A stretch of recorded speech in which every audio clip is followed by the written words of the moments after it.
그 신명기 13장에 이제 그 거짓 선지자에 대한 경고를 하고 계시죠. 거짓 선지자. 거짓 선지자뿐만 아니라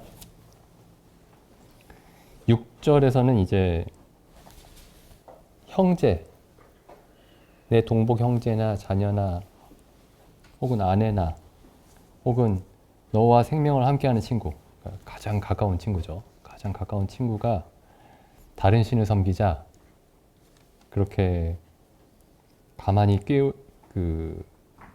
유혹할 수 있다 이렇게 경고하셨고, 그다음에 12장에서는 이제 어떤 도시 전체가 그 다른 신을 섬기자 13절에 나오죠. 너희 중에 어떤 잡류가 일어나서 그 성읍 거민을 유혹하여 이르기를 너희가 알지 못하던 다른 신들을 우리가 가서 섬기자 한다. 그래서 이 지금 13장은 이제 다른 신을 섬기는 것에 대한 경고입니다. 다른 신을 섬기는 것에 대한 경고. 근데 이게 지난번에도 여러 차례 말씀드렸지만은 우리는 예수님을 믿으니까 뭐 다른 신, 우리가 뭐 바알 신을 믿는 것도 아니고 아니면 뭐 석가모니를 믿는 것도 아니고 알라 신을 믿는 것도 아니니까 우리는 괜찮겠지 이렇게 생각하면 안 된다고 이제 말씀을 드렸었죠. 우리에게 여전히 유효한 경고입니다. 여기 지금 우리가 다른 예수를 섬길 수도 있고, 그러니까 이름은 예수예요.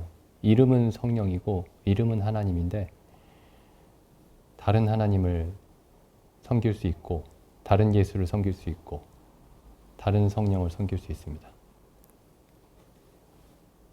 그럴 가능성이 있다가 아니고 그렇지 않기가 쉽지가 않아요. 이스라엘 백성이 전부 다른 여호와를 섬기고 있었습니다. 이스라엘 이 구약의 역사가 어떤 역사냐? 구약 이스라엘 백성의 역사가 다 이 거짓 선지자들이나 꿈꾸는 자들이나 지금 13장에서 하나님이 모세를 통해서 경고하신 그 모든 일이 이스라엘 역사에서 계속해서 거의 끊이지 않고 일어났습니다. 그리고 신약 성경에도 가보면 이제 예수님이 이 땅에 오셨을 때에 그 바리새인들과 서기관들과 그 제사장들도 다른 여호와를 섬기고 있었습니다. 다른 여호와를. 다른 하나님을 섬기고 있었죠. 그래서 본인들은 참 하나님을 섬기고 있다라고 굳게 믿고 있었죠. 근데 예수님이 이제 그들에게 이렇게 말씀하셨습니다. 너희 아비는 마귀니라. 너희 아버지가 하나님이었다면 너희가 나를 믿었으리니 이렇게 말씀하시죠. 그 유대인들에게. 근데 본인들은 굳게 그 아브라함과 이삭과 야곱의 하나님을 믿고 있다고 굳게 믿고 있었습니다. 우리는 모세의 제자라. 뭐 이렇게 얘기를 했죠, 예수님께. 근데 예수님이 또 그렇게 말씀하셨죠. 너희가 모세의 제자였다면 나를 사랑하였을 것이다. 왜냐하면 모세가 나에 대해서 기록하였기 때문이다. 그러니까 본인들은 굳게 믿고 있었습니다. 모세의 가르침을 충실하게 이해하고 따르고 있노라고. 근데 예수님은 이들에게 말씀하셨죠. 너희는 모세의 제자가 아니다. 그리고 또 이제 유대인들이 또 이렇게 생각했습니다. 본인들은 안식일을 굳게 지키고 있다고, 잘 지키고 있다고 이렇게 생각을 했죠. 근데 예수님이 그 안식일에 병을 고치셨죠. 병을 고치시면서 그러니까 하나님이 정하신 안식일을 유대인들이 그 의미를 전혀 이해하지 못했던 겁니다. 그러니까 본인들은 하나님이 정하신 안식일을 지키고 있다라고 생각을 했는데 실제로는 자신들이 그 변질시킨 안식일을 지키고 있었죠. 근데 그 사람들이 손에 구약 성경을 이렇게 들고 있으니까 자신들이 성경의 하나님을 믿고 있다라고 생각을 했던 겁니다. 근데 하나님은 분명히 그들에게 말씀하셨죠. 예수님이. 너희는 그 성경의 하나님을 알고 있는 게 아니다.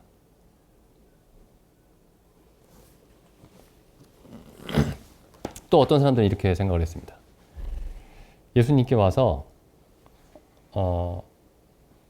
이제 자기 형제, 친형제하고 그 재산 다툼이 났던 것 같아요. 재산 상속하는 문제에 있어서. 그래서 이제 예수님께 와서 이 재산을 좀 나눠주십시오. 예수님이 그걸 나눠줄 거라고 생각하셨나 봐요. 공정하게 좀 나눠주십시오. 우리 다툼이 생겼는데. 그러니까 예수님이 이렇게 말씀하셨죠. 탐심을 물리쳐라. 그리고 또 바리새인들에게는 또 이렇게 말씀하셨습니다. 하나님과 재물을 겸하여 섬길 수 없느니라.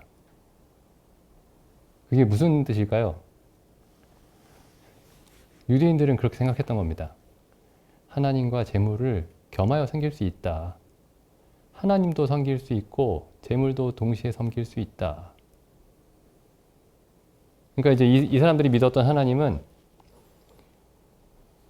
재물과 하나님 사이에서 사람이 마음을 나눠서 섬길 수 있는, 그러니까 재물에 우리의 마음을 반 드리고 하나님께 우리의 마음을 절반 드리고 이렇게 섬길 수 있는 하나님이라고 생각을 했던 거죠.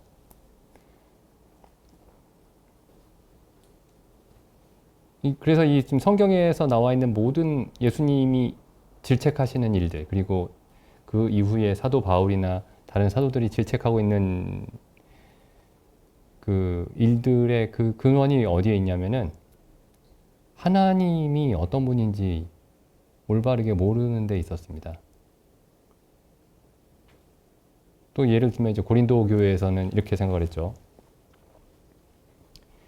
세상에 지혜 있는 자와 능력 있는 자가 하나님을 더 잘 섬길 거라고 생각을 했던 겁니다. 그래서 그들에게는 사실 지혜 있는 자도, 세상에 지혜 있는 자도 없고 능력 있는 자도 많지 않았는데 세상에서 지혜 있고 능력 있는 척 했던 거죠. 그러니까 하나님을 사람의 지혜와 능력으로 섬길 수 있는 하나님이다. 하나님을 세상의 지혜로 이해할 수 있는 하나님이다. 이렇게 생각을 했던 겁니다. 그러니까 하나님을 굉장히 수준을 낮게 본 거죠. 하나님은 사람이 충분히 이해할 수 있고 하나님은 사람이 충분히 자기 능력으로 섬길 수 있다. 인간의 능력으로. 그건 하나님을 굉장히 낮게 보는 거였습니다. 그게 처음부터 나오죠. 그 성경의 처음부터 가인이 그렇게 생각을 했습니다. 자기가 땀과 피를 흘리면 피땀 흘려서 일한 것으로 하나님을 기쁘게 할 수 있다. 이렇게 생각을 했죠. 하나님을 너무 낮게 보고 있는 거였고 자기 자신을 너무 높게 보고 있는 거였습니다. 성경에 나와 있는 모든 잘못들, 모든 죄들이 하나님에 대한 잘못된 지식에서 나온 겁니다. 그러니까 다른 하나님을 생각하고 있기 때문에 나온 잘못들이에요. 전부 다.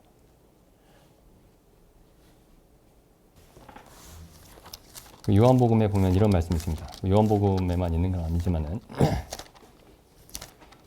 여기 예수님이 이제 제자들에게 경고하시는데 그들이 닥칠 위험, 그 경험하게 될 위험에 대해서 요한복음 16장에 보시면 16장 1절 내가 이것을 너희에게 이름은 너희로 실족치 않게 하려 함이니 사람들이 너희를 출회할 뿐 아니라 그러니까 회당에서 쫓아낸다 이 말이죠. 유대인들은 이제 출회당하면은 거의 죽은 것과 같았습니다. 그 회당을 중심으로 모든 것을 그 신앙적인 문제뿐만 아니라 일상의 모든 필요가 그 회당을 중심으로 이루어졌기 때문에 출애를 당하면은 아무것도 할 수가 없었죠. 뭐 거래도 할 수가 없고 그러니까 뭘 사고 팔거나 먹을 걸 사고 팔거나 그런 게 완전히 불가능했습니다. 사람들이 너희를 추리할 뿐 아니라 때가 이르면 무릇 너희를 죽이는 자가 생각하기를 이것이 하나님을 섬기는 예라 하리라. 그러니까 이제 정말 하나님의 사람들을 어떤 사람들이 죽이면서 우리가 하나님을 섬기기 위해서 이들을 죽인다. 이들을 출교시킨다. 이렇게 생각할 거라고 이제 미리 경고를 하신 겁니다. 그래서 하나님을 올바로 아는 게 굉장히 중요합니다. 근데 그렇지 않으면 우리가 하나님은 올바로 알고 있으니까 이제 열심히 하나님을 섬겨야 되겠다. 그런 생각이 먼저 앞설 수 있죠. 그래서 열심히 하나님께 복종하지 않을 수 있습니다. 로마서에 보면 그런 말씀이 있죠. 로마서에도 보면은 10장 2절 내가 증거하노니 저희가 하나님께 열심히 있으나 이 저희는 이스라엘 유대인들이죠. 내가 증거하노니 유대인들이 하나님께 열심히 있으나 지식을 쫓은 것이 아니라 그러니까 지식을 가지고 한 것이 아니다. 참된 지식을 가지고 한 게 아니고 3절에 하나님의 의를 모르고 자기 의를 세우려고 힘써 하나님의 의를 복종치 아니하였느니라. 그래서 결국에 어떻게 했죠? 하나님의 아들을 십자가에 못 박았습니다. 하나님께 열심히 있는데 그 열심으로 하나님의 아들을 십자가에 못 박았죠. 우리가 열심히 있는 건 좋은 거지만은 그리고 열심히 분명히 있어야 되겠지만 지식이 없는 열심은 하나님을 아는 지식을 말하는 겁니다. 그게 성경에 관한 지식인데 성경에 관한 지식들이 하나님을 아는 지식과 연결되지 않은 그런 지식들을 가진 사람들이 많이 있습니다. 그냥 성경에 대한 여러 잡다한 지식들. 성경에 관한 지식이 참된 성경에 관한 지식이라면은 그 지식들이 전부 하나님이 어떤 분이신지를 가리키고 있어야 됩니다. 근데 그렇게 하나님에 관한 지식으로 이어지지 않는 성경 지식들이 굉장히 많이 있죠.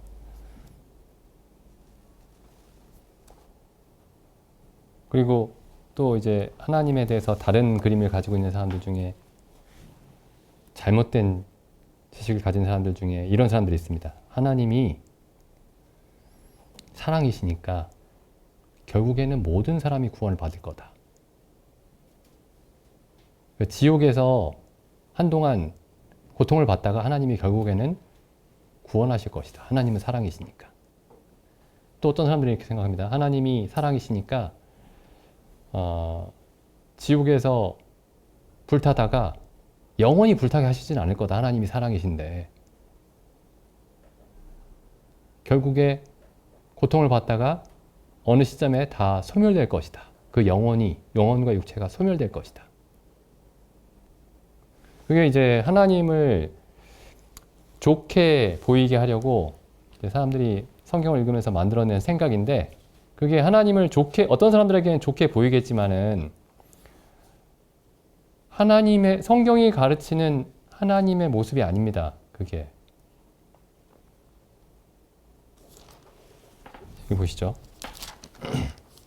요한계시록 20장 보시면 20장 10절입니다. 또 저희를 미혹하는 마귀가 불과 유황못에 던지우니 거기는 그 짐승과 거짓 선지자도 있어 세세토록 밤낮 괴로움을 받으리라. 이 마귀는 영적인 존재인데 여기 짐승과 거짓 선지자는 사람입니다. 사람. 마귀를 따르는 사람이죠. 마귀가 마지막 때에 일으킬 두 사람입니다. 요한계시록 14장도 한번 보시죠. 14장 9절. 또 다른 천사 곧 셋째가 그 뒤를 따라 큰 음성으로 가로되 만일 누구든지 짐승과 그의 우상에게 경배하고 그 이마에나 손에 표를 받으면 그도 하나님의 진노의 포도주를 마시리니 그 진노의 잔에 섞인 것이 없이 부은 포도주라. 거룩한 천사들 앞과 어린 양 앞에서 불과 유황으로 고난을 받으리니 그 고난의 연기가 세세토록 올라가리라.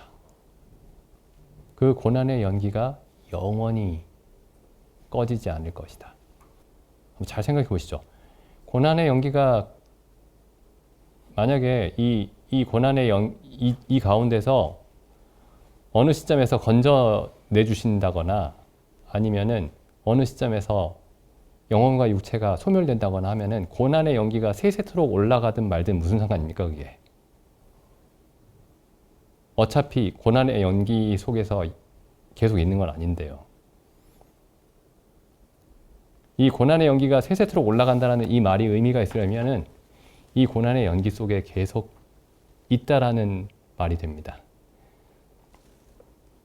그 다음 보시죠. 계속 읽어보겠습니다. 짐승과 그의 우상에게 경배하고 그 이름의 표를 받는 자는 누구든지 밤낮 쉼을 얻지 못하리라. 한동안만이 아니고 밤낮 쉼이 없이 그 고난의 연기 속에 있을 거라는 말씀이죠. 그래서 이제 사람들이 뭐 우리가 이제 얘기를 여러 번 했지만은 사람들이 이제 하나님의 사랑에 대해서만 얘기를 합니다. 근데 하나님의 사랑에 대해서만 얘기하면 안 되고 하나님의 진노에 대해서도 얘기해야 됩니다. 제가 이렇게 말씀드리려는 게 아니고 그 하나님의 사랑이 뭐냐? 하나님의 진노를 피하게 해주는 게 하나님의 사랑입니다. 하나님의 진노를 면하게 해주는 게 하나님의 사랑이에요. 그러니까 하나님의 진노에 대한 이해가 없이는 하나님의 사랑에 대한 이해도 가짜입니다.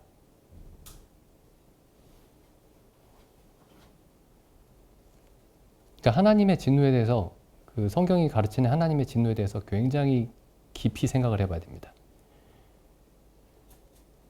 진노는 안 좋은 거니까 불편한 거죠. 그러니까 별로 생각하고 싶지 않습니다. 게다가 우리가 진노를 피했는데, 진노를 이미 면했는데 진노에 대해서는 별로 생각하고 싶지가 않아요. 근데 하나님의 진노에 대해서 깊이 생각을 해야 됩니다. 이제 이 성막에 보면은 그 성막에 보면 이제 성막에 그 세 개의 금속이 쓰이죠. 세 종류가. 하나는 노시고 또 하나는 은이고 마지막이 이제 금이죠. 놋과 은과 금입니다. 근데 성막의 그 가장 기초가 되는 그 기초를 이루는 금속이 뭐냐면 놋입니다. 놋. 금은 저 안으로 들어가야 금을 볼 수가 있고 밖에서 맨 처음에 성막에 들어갔을 때 맨 처음에 보이는 금속이 뭐냐면은 놋입니다. 놋재단이죠. 놋재단. 놋재단에서 그 번제단에서 불이 타고 있죠. 나중에 한번 그 출애굽기에서 성막에 대해서 다시 한번 읽어보시기 바랍니다. 그러면 이제 그 성막의 그 사방을 둘러싸고 있는 포장이 있죠. 울타리. 그 울타리의 포장에 그 이제 밧줄로 그 기둥들을 고정하고 있는데 그 밧줄을 땅에 못 박고 있는 그 말뚝이 놋으로 되어 있습니다. 놋. 그러니까 성막 전체를 굳게 서게 하는 그 금속이 뭐냐면 놋입니다. 놋으로 된 말뚝으로 다 박혀 있어요. 사방이. 하나님의 집의 기초가 뭐냐? 놋입니다. 그 놋이 상징하는 바가 뭐냐면은 하나님의 진노입니다. 그 다음에 보게 되는 금속이 은이에요. 맨 마지막에 보게 되는 게 금입니다. 놋이 기초예요.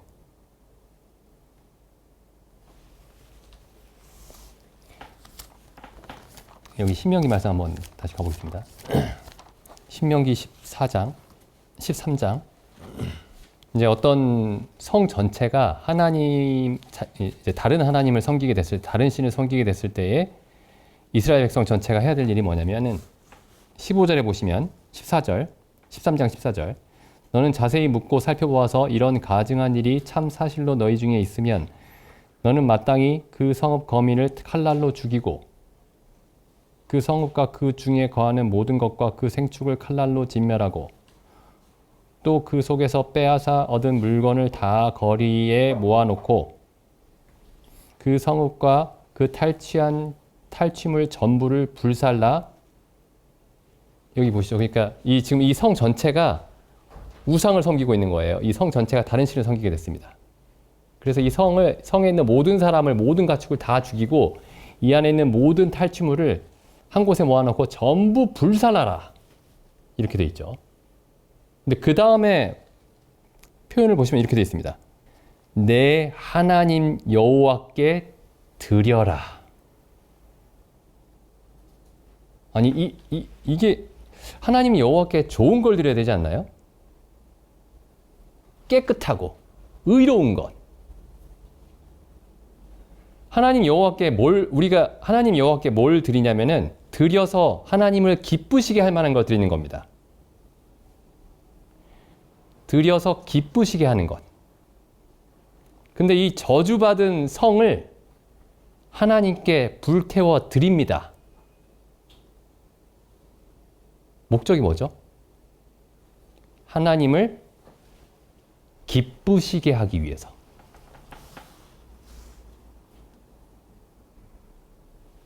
여기 17절에 보면 이제 이런 말씀 있죠. 너는 이 진멸할 물건을 조금도 내 손에 대지 말라. 그리하면 여호와께서 그 진노를 그치시고 너를 긍휼히 여기시고 자비를 더하사 너희 열조에게 맹세하신 같이 내 수요를 번성케 하실 것이라. 이 진멸할 물건이라는 이 단어가 성경에 또 어디 나오냐면은 레위기 말씀 한번 가보시죠. 레위기 27장입니다. 레위기 27장 28절. 오직 여호와께 아주 바친 그 물건은, 여기 아주 바친 물건이라는 단어와 진멸할 물건, 아까 신명기 13장 17절에 진멸할 물건이라는 이 단어가 히브리어로 같은 단어입니다. 같은 단어. 이게 히브리어로 케이렘이라는 단어예요. 케이렘이라는 단어인데 똑같은 단어입니다. 이게.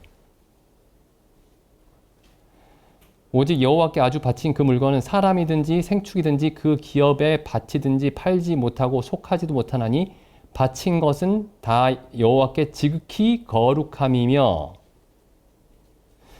29절. 아주 바친 그 사람은 다시 속하지 못하나니 반드시 죽일지니라.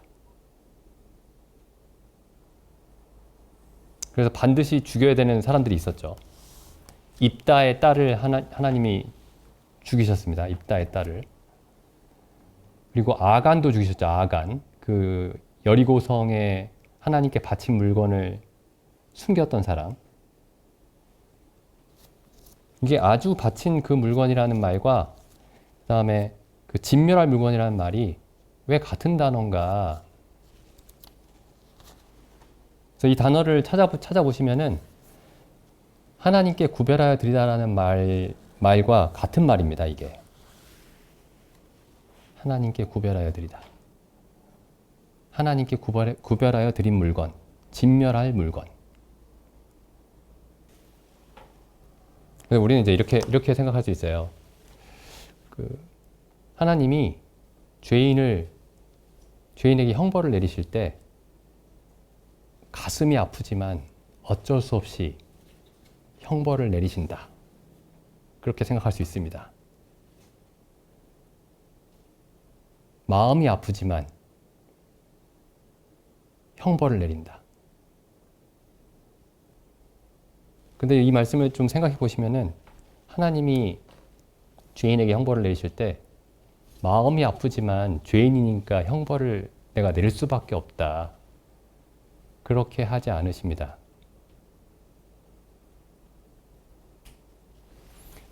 그 요한계시록을 한번 가보시면 요한계시록이 이제 하나님이 예수님을 믿지 않는 사람들의 그 세상에 대해서 내리시는 그 형벌에 관한 말씀이죠. 하나님의 진노. 근데 하나님이 진노를 이 땅에 하나님의 진노가 임하는데 그때 천사들과 그리고 구원을 얻은 백성들이 하나님의 자녀들이 어떻게 하나 보십시오. 하나님을 찬송합니다. 하나님이 가슴이 아픈데 마지못해서 그래도 벌을 내려야 되니까 내가 가슴이 아프지만 얘네들이 죄인이니까 내가 벌을 내릴 수밖에 없다. 이렇게 하고 계시는데 천사들과 하나님의 백성들이 찬송을 하면 되겠습니까? 한번 잘 생각해 보십시오. 모든 천사와 하나님의 백성들과 모든 만물이 하나님을 찬송합니다. 하나님이 하나님의 마지막 진노를 이 세상에 내리실 때 하나님이 기뻐하시기 때문에 그렇습니다.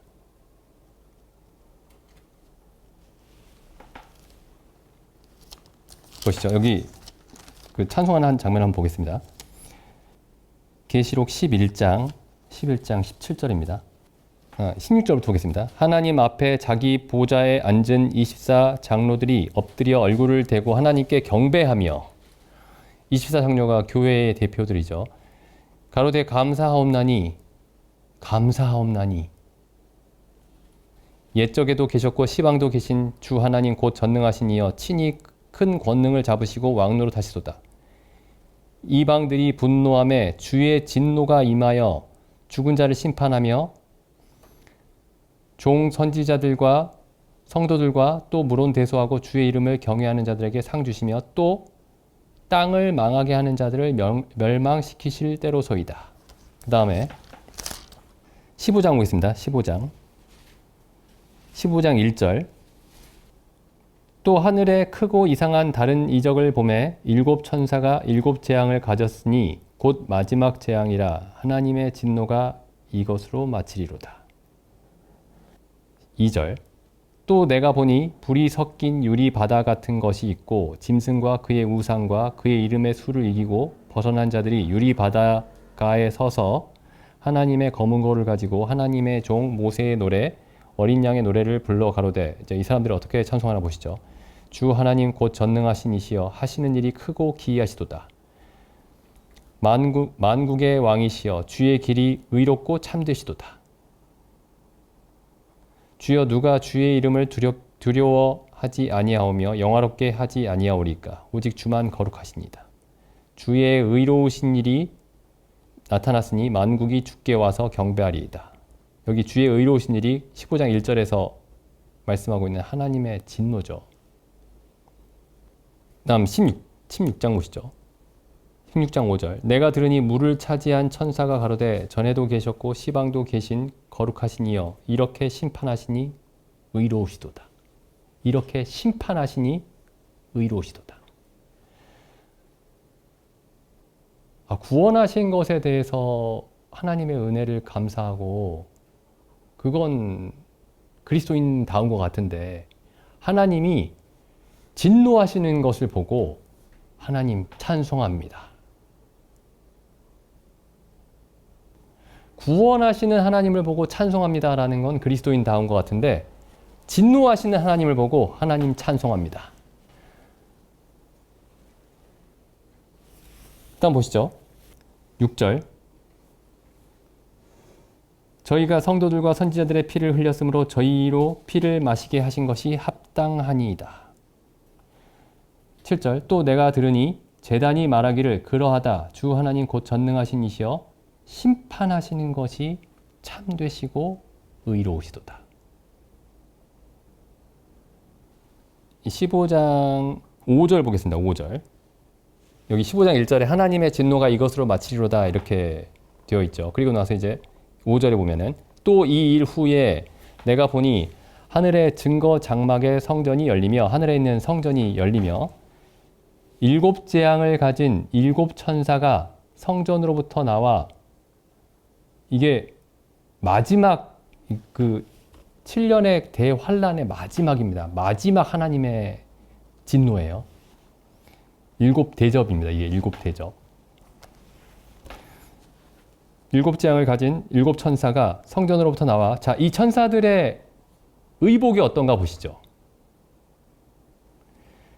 맑고 빛난 세마포 옷을 입고 가슴에 금띠를 띠고 그러니까 하나님의 의로움과 하나님의 영광을 가지고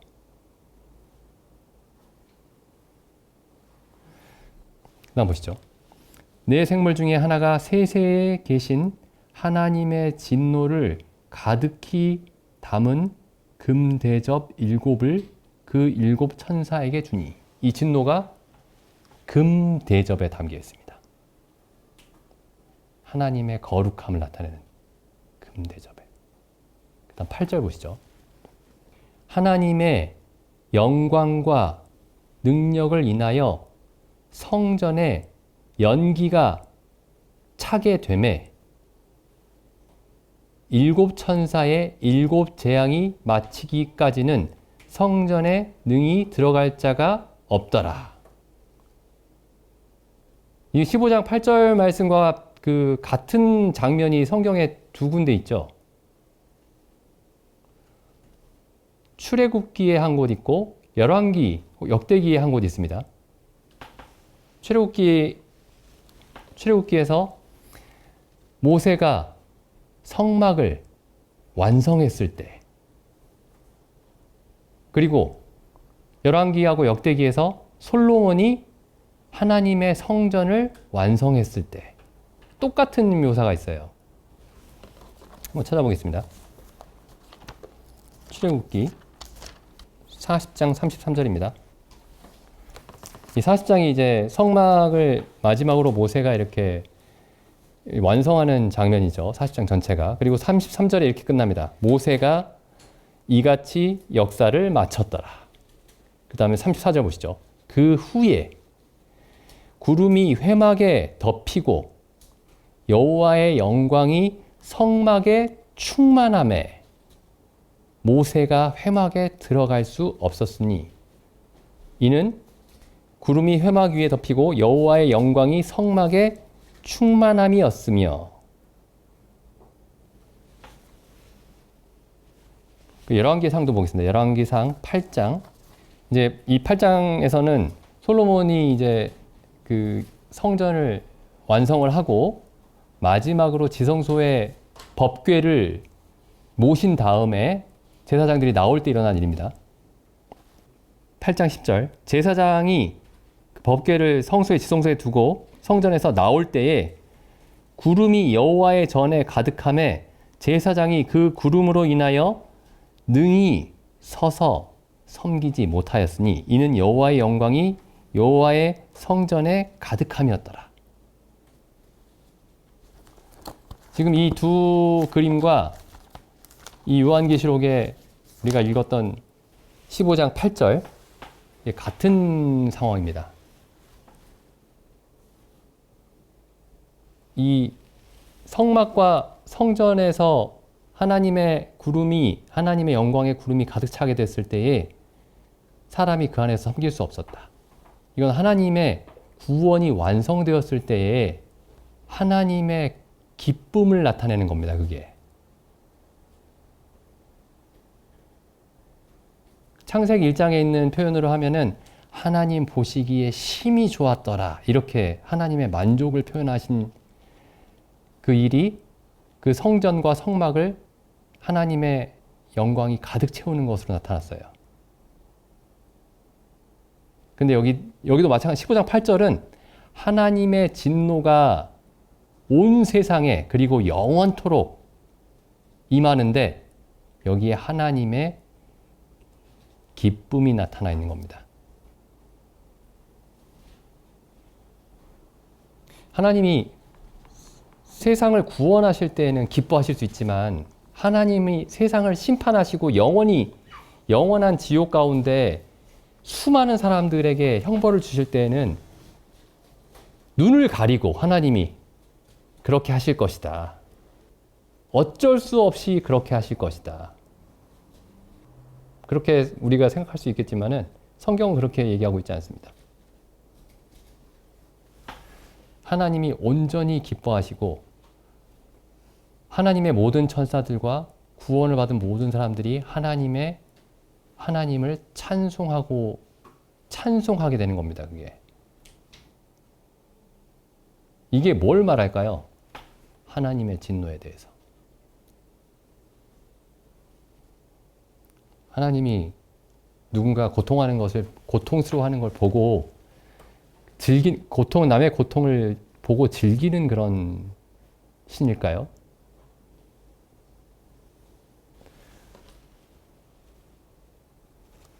여기 잠언 말씀 한거 보겠습니다. 이런 말씀이 있습니다. 잠언 1장 20절.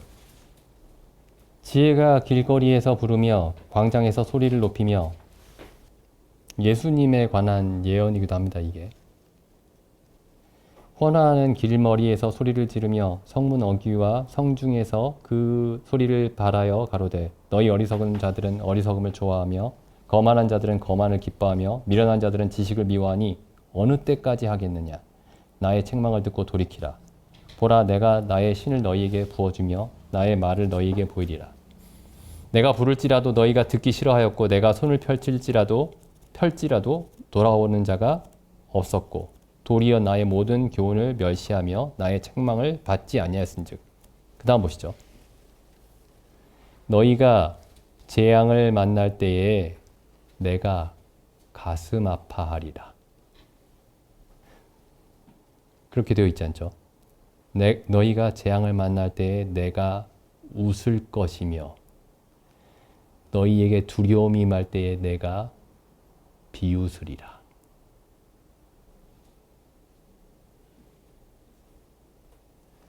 이 잠언에만 있는 말씀이 아닙니다. 시편을 한번 읽어보시면 이런 말씀들이 굉장히 많이 나와요. 요한계시록은 하나님이 이 땅에 하나님의 모든 진노를 쏟아 부으시면서 하나님이 온전히 기뻐하시는 그런 상황이 기록된 책입니다.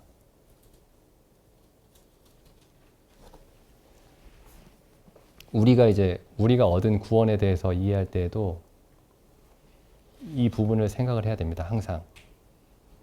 그리고 우리가 누군가에게 복음을 전하겠다고 할 때에도 이 사실을 분명하게 기억하고 있어야 됩니다. 하나님의 진노가 어떤 것인가?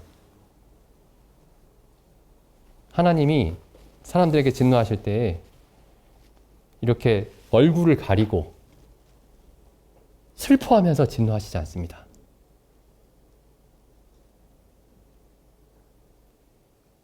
그게 이제 하나님의 거룩하심에 대해서 무엇을 말하는 것인지, 무엇을 말해주고 있는지, 하나님의 사랑에 대해서 그 하나님의 공의의 진노를 면하게 하신 그 하나님의 사랑에 대해서 무엇을 말해주고 있는지 항상 생각하고 우리 자신이 알고 있는 복음도 다시 한번 돌아보고 또 복음을 전할 때에도 이 부분을 빠뜨리지 않고 전했으면 좋겠습니다. 기도드리는 시간 갖겠습니다.